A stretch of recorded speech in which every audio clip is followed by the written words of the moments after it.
এটা সোয়া চাপের স্টিক। সোয়া চাপের স্টিক এই প্যাকেটের মধ্যে থাকে, দেখে নাও। এটাকে এই প্যাকেট থেকে বার করছি, বার করে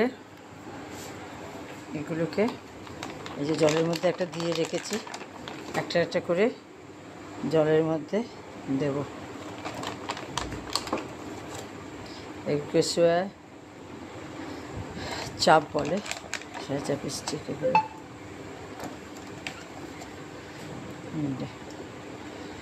সব জলের মধ্যে দিয়ে দিলাম, দেখো ডুবিয়ে দিয়েছি জলের মধ্যে।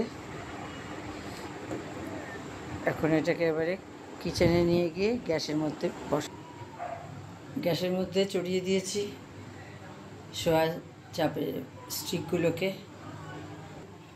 গ্যাস জ্বালিয়ে স্টিকগুলোকে দিয়ে দিয়েছি। সোয়া চাপের স্টিক বললে দোকানে প্যাকেট পেয়ে যাবে তোমরা সবাই। আজকে নবরাত্রি, ভাবলাম ভেজ কিছু হবে, একটা আইটেম হয়ে গেছে, আর এইটাকে করছি সোয়া চাপটা। ঠিক আছে, আমার সাথে সাথে দেখতে থাকো। দেখো সোয়া স্টিকগুলো ফুটতে আরম্ভ করেছে জলেতে, বেশ কিছুক্ষণ ফুটবে, তারপরে এটাকে নামিয়ে নেব। দেখো এগুলো সোয়া চাপ সেদ্ধ হয়ে গেছে। এবারে একটা একটা করে খুলবো, দেখতে থাকো।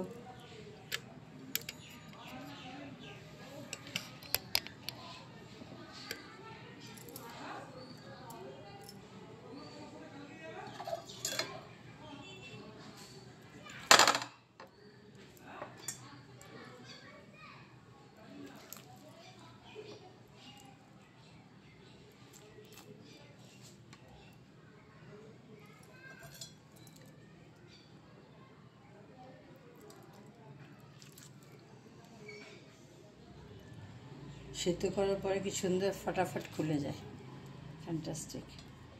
চাইলে তোমরা এই স্টিকগুলোকে রেখে দিতে পারো, পরে যদি নিজেরা মনে করো যে ইউটিউব দেখে সোয়া চাপ বাড়িতেই বানিয়ে নেবে, তাহলে বানাতে পারবে স্টিকগুলো দিয়ে। স্টিকের মধ্যেই বানায় দেখো।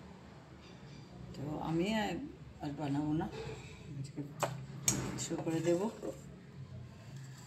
দেখো সোয়া চাপগুলোকে এরকমভাবে কেটে নেবে, এরকমভাবে গোল গোল করে কেটে নেবে।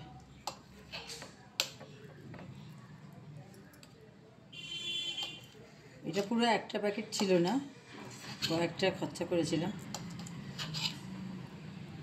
যে কটা ছিল সে কটা দিয়েই বানাচ্ছি।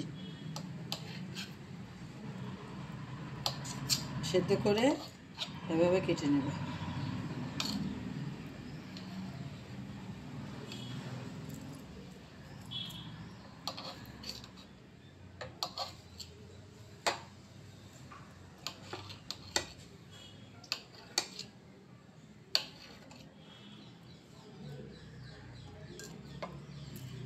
সব কাটা হয়ে গেছে, দেখে নাও। সব সোয়া চাপগুলোকে গোল গোল করে কেটে নিয়েছি। এরপরে নেক্সট ধাপ তোমাদেরকে দেখাবো। এবারে এটাগুলোকে একটা কাঁচের বাটিতে নিয়ে খানিকটা দই, এর মধ্যে খানিকটা দই দিয়ে দেব।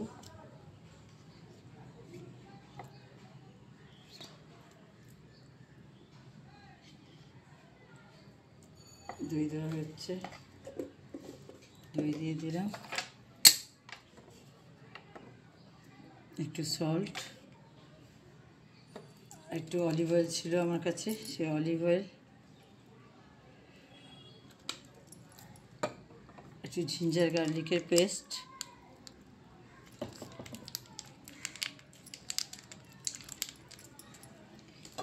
জিঞ্জার গার্লিকের পেস্ট দিয়ে দিলাম।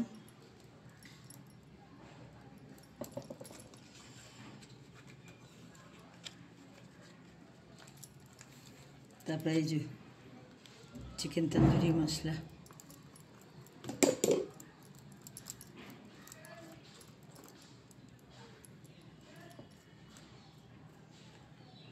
চিকেন তন্দুরি মশলা দিয়ে এবারে এটাকে হাতে করে দেখো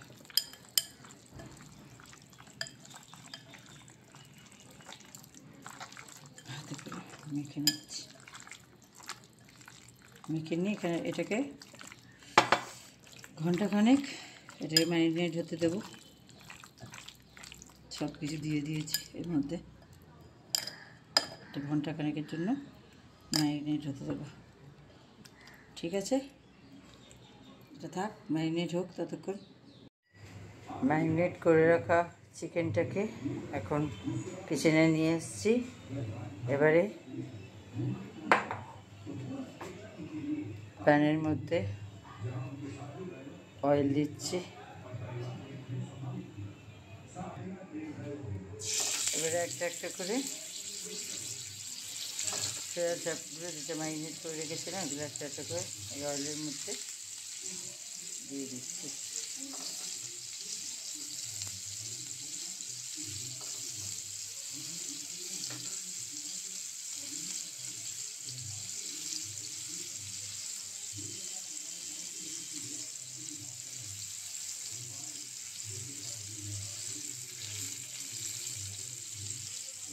দিয়ে দিলাম একটা একটা করে, এখানটা দিয়ে দিলাম। এবার একটা ঢাকনা দিয়ে ঢাকা দিয়ে দিলাম। ঢাকনাটা খুলেছি, এবারে একটু একটু করে এগুলোকে উল্টে দেবো একটা একটা করে। ঠিক আছে,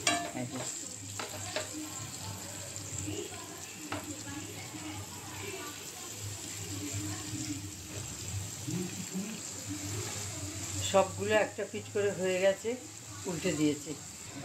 তারপর আবার ঢাকনা লাগিয়ে দিলাম। তো ঢাকনাটা খুলছি, একটা পিঠ হয়ে গেছে আর একটা পিঠকে দিয়েছিলাম করতে। এবার ঢাকনাটা খুলছি,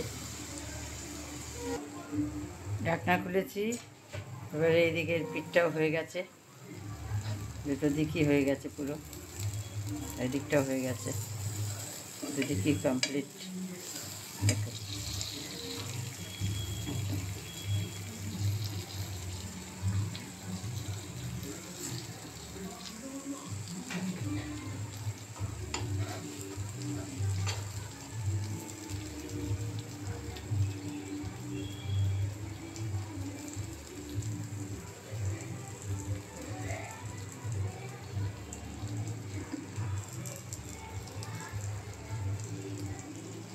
সবগুলোকে উল্টে দিলাম।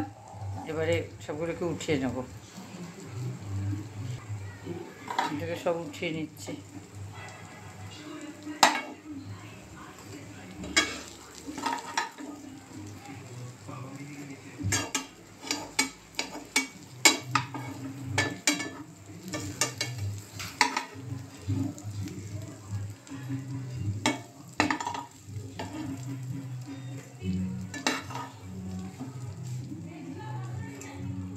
ওইগুলো সব উঠিয়ে নিয়েছি, উঠিয়ে নিয়ে যে রেখেছি একটা পাত্রের মধ্যে।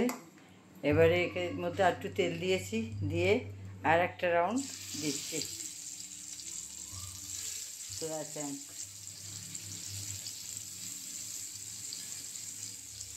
সোয়া চাঙ্কে কাবাব,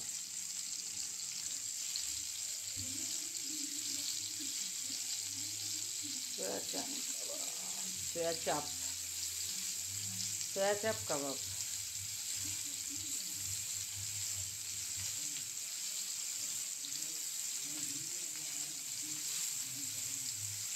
সবগুলো দিয়ে দিলাম। এখানে এতটা মতন গ্রেভি মতন ছিল, সেগুলো মাথার মধ্যে দিয়ে দিচ্ছি ওপরে করে।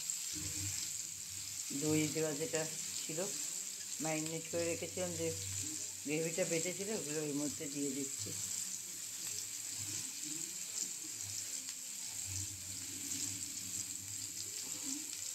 সব দিয়ে দিলাম, সব কিছু দেওয়া হয়ে গেছে। এবারে এর মধ্যে ঢাকনা দিয়ে দেবো। আর একবার যেটা দিয়েছিলাম সেগুলোকে সব আবার উল্টে দিলাম।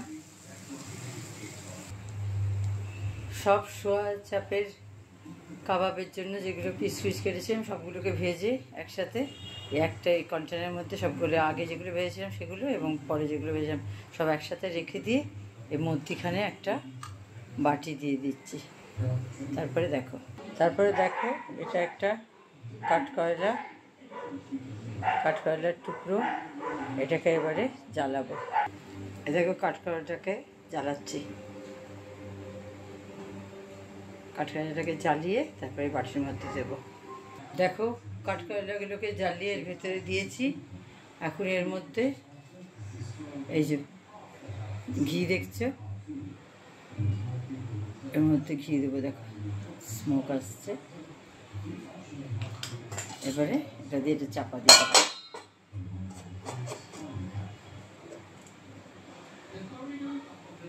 ঢাকনাটা খুলে দিয়েছি। দেখো এর মধ্যে যে স্মোকটা হয়েছিল সেই স্মোকটা এর মধ্যে অ্যাবসর্ব করে গেছে। এখন এবারে এই বাটিটাকে তুলে নেব। এগুলোকে এবারে নামিয়ে নেব। তো এবারে প্লেটে নিয়ে নিয়েছি সয়া চাপ কাবাব, সাথে একটু চিলি সস। আমার হয়ে গেল দোকানের মতন একদম ভেজ কাবাব, সয়া চাপ কাবাব। ভালো লাগলে চ্যানেলটাকে সাবস্ক্রাইব করে দিও। আবার নতুন কিছু রান্নার ব্লগ নিয়ে আসবো। আজকের মতো এখানেই, টাটা, বাই।